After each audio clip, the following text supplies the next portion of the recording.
Dear students, in this module, we will discuss in detail the social capillarity theory and the theory of increasing prosperity.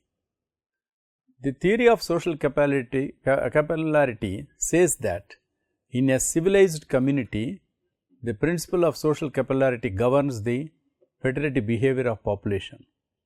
Theory of increasing prosperity says that key to fertility differences is rooted in the differences in material prosperity of different people. That means material wealth influences fertility.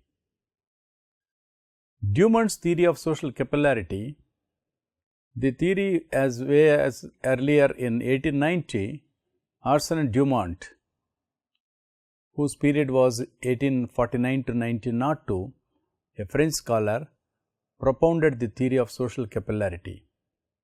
This theory says that in a civilized community, the principle of social capillarity governs the fertility behavior of population.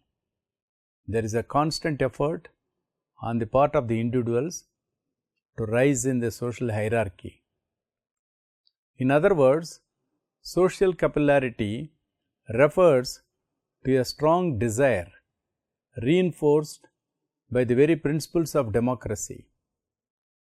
This induces couples to restrict the number of their children. It has been documented that a drop in birth rate is associated with motives like selfish desires for security and leisure, individualism, and the desire to adopt the behavior of a higher class. Dumond's work also examined the reasons for opposing the traditional explanations of decline in French fertility. He considered traditional explanations of decline in French fertility are either mistaken or insufficient. His views on the psychological and sociological effects of an aging population because of fall in fertility are different. The main theory of social capillarity is detailed below. Social attraction or repulsion to something is known as social capillarity, also as social elevation. Dumont studied the growth of France's population in the latter part of the 19th century and concluded that the reason for the country's low fertility was high intellectual and aesthetic development. To Dumont, the direct cause of decline in birth rate was the upward mobility of an individual from the lower to the upper class.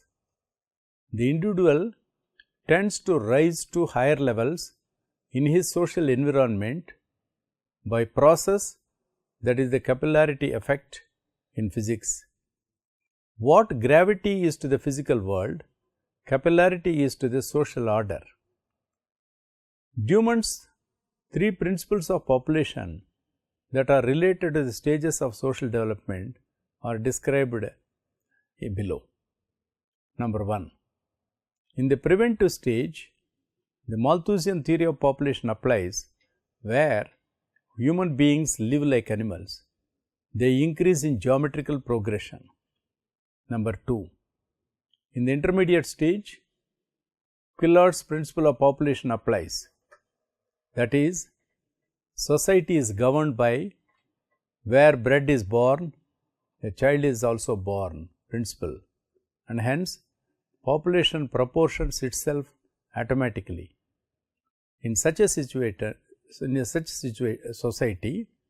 population increases as food supply increases because the population can produce its necessary food.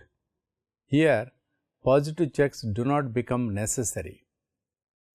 Dumont applies his social capillarity principle to a modern civilized society. In such a society, every individual wants to achieve a higher economic and social status. For this purpose, a small family is imperative because one cannot climb high on the social ladder with the burden of more children on its back. When an individual earns more income and wealth, his ambition for better position and higher social prestige goes up, and consequently the number of children decreases. Therefore, in a civilized society, due to social capillarity, fertility drops. When people migrate to cities from rural or backward areas, their fertility level declines. In the words of Dumont, I quote, "Just as a column of liquid must be thin in order to rise under the force of capillarity, so must a family be small to rise in the social scale."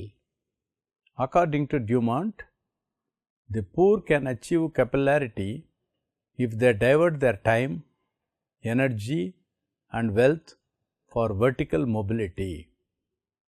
The reasons for low birth rate in urban areas are people's ambition for vertical mobility, a liberal environment, high standard of living, more income and wealth, capacity or rational thinking, higher socio-economic status of women, progressive ideals, high cost of living, the desire of middle class to move into the upper classes, etc. This is possible only when they restrict their families to 1 or 2 children. According to him, the birth rate in rural areas is high while it is low in urban areas. The reasons for high birth rate in rural areas are poverty, illiteracy, orthodoxy, and lack of vigor. There are several criticisms of Dumont's social capillarity theory. For instance, the aspects like nature of other factors. Dumont's view that a low birth rate leads to high position in society is not true, because besides birth rate, other factors like social, economic, political, etc. are responsible for upward mobility in society. The second criticism is that it is not a universal truth. It cannot be accepted as a universal truth that one cannot climb high on the social ladder with the burden of more children on one's back, because there are many people with more children who have climbed high, and there are many people with less children who are living at the bottom. If we accept these views of Dumont, childless couples would occupy the highest rungs of society. Besides, it is common to find people have low social status and standard of living, but who have less children. Therefore, the number of children or the size of family is not directly related to the high or low position in the society. Other criticism is that the concept is not clear. The type of capillarity which an individual must choose as his ideal is not clear in Dumont's social capillarity concept. The other criticism is on that it is not a complete theory. Dumont's principle is not a complete population theory, because social capillarity is one of the motives that can lead to reduction in birth rate. The other aspect of criticism is that the theory is not applicable to underdeveloped societies. Dumont's observation that the birth rate in rural areas remains high while it is low in cities has also been criticized. It is true that compared to rural areas, birth rates in urban areas are low, but in a country like India, it is not applicable. For instance, it is applicable to socialist societies alone. Dumont's assertion that socialism leads to the destruction of social capillarity has been proved wrong. Even in a socialist country like China, people are following the social capillarity principle. They want to move higher on the social ladder by reducing their fertility.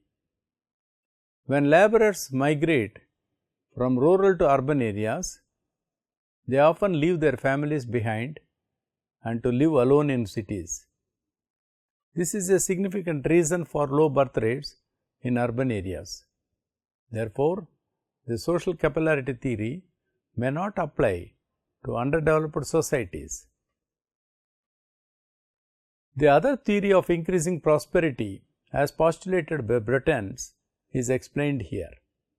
In 1910, Lucio Brentano, whose period was between 1844 to 1931, he presented another explanation for fertility differentials in his theory of increasing prosperity. According to Brentano, the key to fertility differences is rooted in the differences in the material prosperity of different people. He argues that man is essentially a creature of pleasure, the sources of which vary from group to group. The poor, with an extremely restricted number of alternative pleasures, tend to find compensation of this deprivation in sexual indulgence. This explains the high fertility levels among poor people. On the other hand, the wealthy have several competing pleasures, and in general, their gratification is found outside home. Brentano suggested that a general decline in fertility levels is the function of technical, scientific, industrial, and commercial progress, which makes more and more sources of pleasure available to a growing number of people. To avail of the pleasures, people must have the material means at their disposal. They must choose between family size and the opportunities for pleasure. It should, however, be noted that, according to Brentano, the decline in birth rate with increasing prosperity does not imply an increase in sexual continence or self-control. There are several criticisms of Brentano's theory of increasing prosperity. For instance, it is observed that Brentano was not being successful in differentiating between sexual enjoyment and the pleasure of parenthood. For the poor, sexual indulgence is identical with the desire or offspring, whereas for the rich, the same is not true. Brentano's arguments imply that sexual indulgence is the main pleasure for the poor, and lack of information about contraceptive measures leads to high birth rates. But ignorance rather than pleasure then appears to be the main determinant of fertility levels among the poor. On the other hand, among the rich, since there is no increase in sexual continence, the choice is between parenthood and alternative pleasures. The Brenton's theory of fertility decline is not due to the increasing prosperity as argued by Roderich von Ungern-Sternberg. In his book, The Causes of the Decline in the Birth Rate within the European Sphere of Civilization, which was published in 1931, Roderich von Ungern-Sternberg argued that increasing prosperity is not the cause but the goal, and birth control is the means for attaining this goal. He also denies that fertility decline is the result of changing age structure of the population. A decline in the frequency of marriage frequency or a decline in infant mortality rates.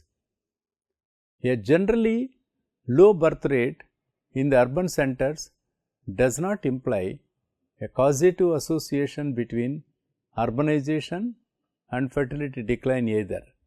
In fact, both urbanization and decline in fertility are the results of a common cause, that is, development of capitalist mentality, which denotes a rationalistic conception of life in which people weigh all actions carefully, including paternity.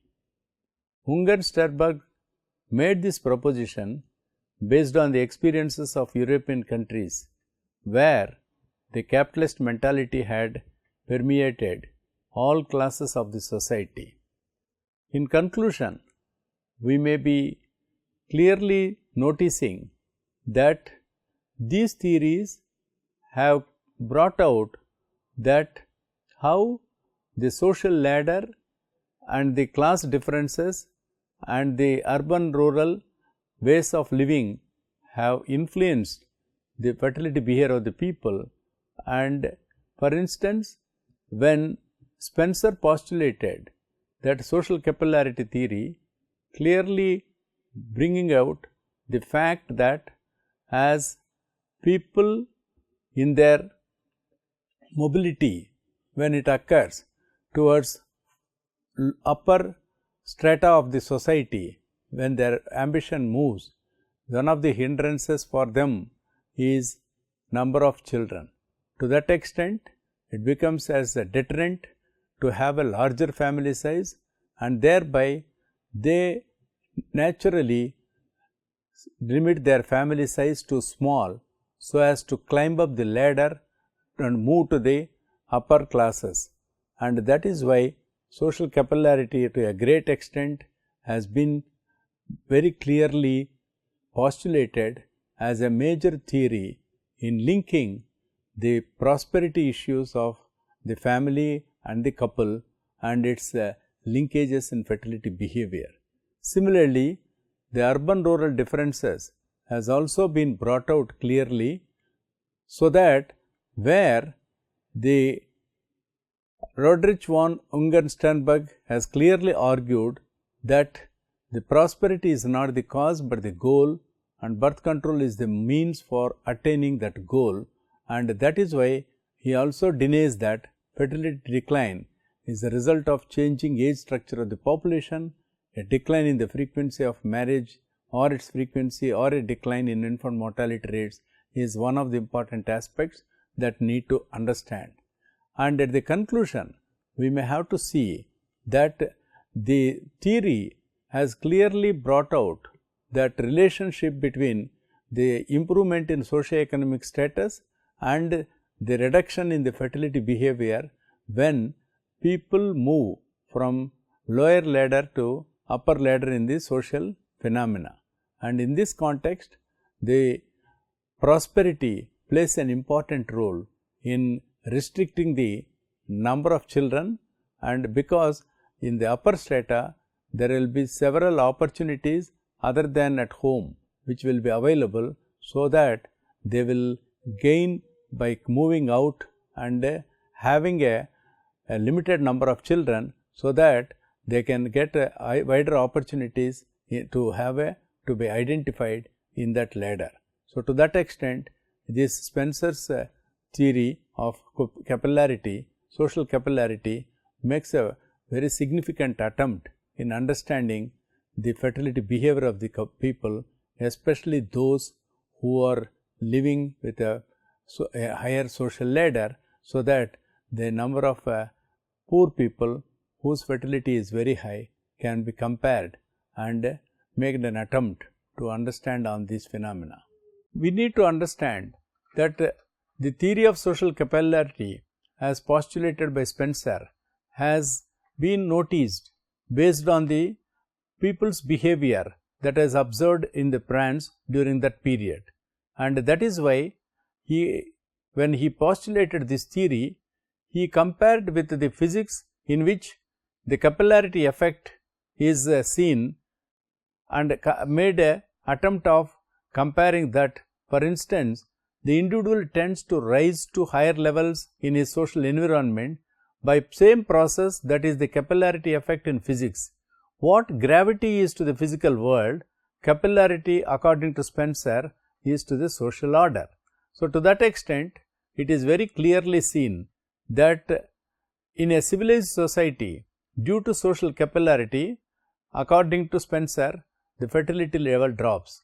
When people migrate to cities from rural or backward areas, their fertility automatically drops because their ambition improves and they want to move from lower ladder to the upper social order, and that is why that make them to commit, and there it will be an obstacle to have a larger family size, through which they may have to forego their progressive ideals, and various factors contributes.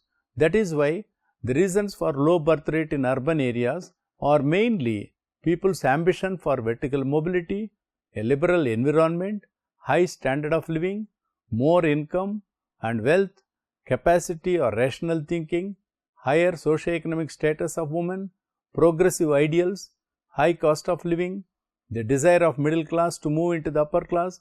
All these individually or cumulatively are clearly influencing the people's mind to reduce their fertility.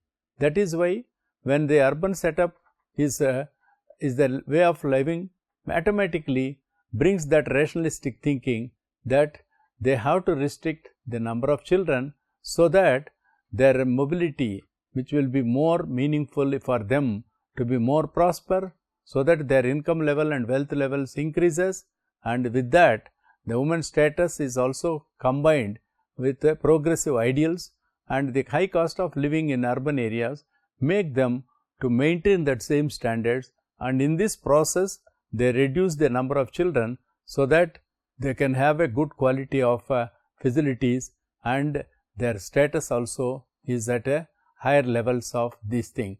In this context, the social capillarity theory has a very valid interpretation in one of the important theories of fertility behavior, which has a validation in most of the societies, whether it was in the earlier periods and even now in most of the developing countries, it has applicability in the present context.